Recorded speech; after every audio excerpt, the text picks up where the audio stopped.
በስመ አብ ወልድ ወመንፈስ ቅዱስ አሐዱ አምላክ አሜን። በስመ አብ ወልድ ወመንፈስ ቅዱስ አሐዱ አምላክ አሜን። ኅዳር 13 እልፍ አእላፋት ቅዱሳን መላእክት ዓመታዊ መታሰቢያ በዓላቸው ነው። እንኳን አደረሳችሁ አደረሰን። እልፍ አእላፋት ቅዱሳን መላእክት እነዚህ ተፈጥሯቸው ረቂቅ የሆኑ ለዓለም ሁሉ ምሕረትን የሚለምኑ ናቸው። ሄኖክ ስለነርሱ እንዲህ አለ። በሰማይ አያለው ነፍሳት በደመና ውስጥ አወጡኝ፣ በእሳት ላንቃም ወደ ታነጸ ቤት አደረሱኝ። በዚያ አእላፋት መላእክትን አየሁ። እነርሱም በእሳት ላቦት ላይ የቆሙ፣ ልብሶቻቸውም እንደ በረዶ ነጭ ነው። ያዕቆብም እንዲህ አለ። ከምድር እስከ ሰማይ የምትደርስ መሰላል አየሁ። የእግዚአብሔር መላእክት በውስጧ ይወጡ ይወርዱ ነበር። ሁለተኛም ከሶርያ መመለሻው በሆነ ጊዜ የመላእክት ሰራዊት አየሁ አለ።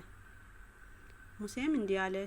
የእግዚአብሔር አሕዛብ በቦታው እንደለያቸው የአዳም ልጆች እንደበተናቸው የእግዚአብሔርን የሚያገለግሉ መላእክት ቁጥር የአሕዛብ አውራጃዎች እንደወሰናቸው። ሁለተኛም እግዚአብሔር ከሲና ተራራ መጥቶ በሰይር ታየኝ። ረቂቅ መላእክቶቹም ከእርሱ ጋር ነበሩ አለ። ዳዊትም እንዲህ አለ። መላእክቱ በመንፈስ አገልጋዮቹንም የእሳት ነበልባል የሚያደርግ እርሱ ነው። ሁለተኛም የእግዚአብሔር ሰረገላዎች ብዙ ሺህ ናቸው አለ። አእላፋት የእሳት ሰረገሎችና የእሳት ፈረሶች በዙሪያ ቆሞ ሲጠብቁት አየሁ። ዳንኤልም እንዲህ አለ። ዙፋኖች እስከ ዘረጉለት ድረስ ደርሶ አየው።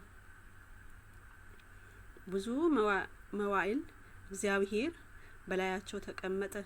ልብሱም እንደ በረዶ ነጭ ነው፣ የራስ ጸጉርም እንደ ብዝት ነጭ። ዙፋኑ የሚነድ እሳት ነው፣ ሰረገላው የሚንቦገቦግ ፍም ነው። የእሳት ጎርፍ በፊቱ ይፈሳል። ብዙ የሆኑ መላእክትም ያገለግሉታል። እልፍ አእላፋት መላእክት በፊቱ ይቆማሉ። በአደባባይ ተቀምጠው መጽሐፍን ገለጡ። ሉቃስም እንዲህ አለ።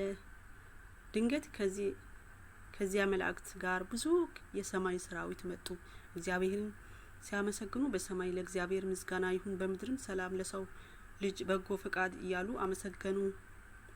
ማቴዎስም እነሆ መላእክት ሊያገለግሉት መጡ አለ። ሁለተኛም የሰው ልጅ ቅዱሳን መላእክት አስከትሎ በጌትነቱ በሚመጣበት ጊዜ ያን ጊዜ በጌትነቱ ዙፋን ላይ ይቀመጣል አለ። ዮሐንስም ጌታችን ከተናገረ ቃል እንዲህ አለ። እውነት እውነት እላችኋለሁ ከእንግዲህ ወዲህ ሰማይ ሲከፍቱ የእግዚአብሔር መላእክት ወደ ሰው ልጅ ሲወርድና ሲወጡ ታዩታላችሁ አላቸው የሚል ነው። ሐዋርያው ይሁዳም እነሆ እግዚአብሔር ይፈርድ ዘንድ አእላፋት የሆኑ ቅዱሳን መላእክቶቹን አስከትሎ ይመጣል አለ።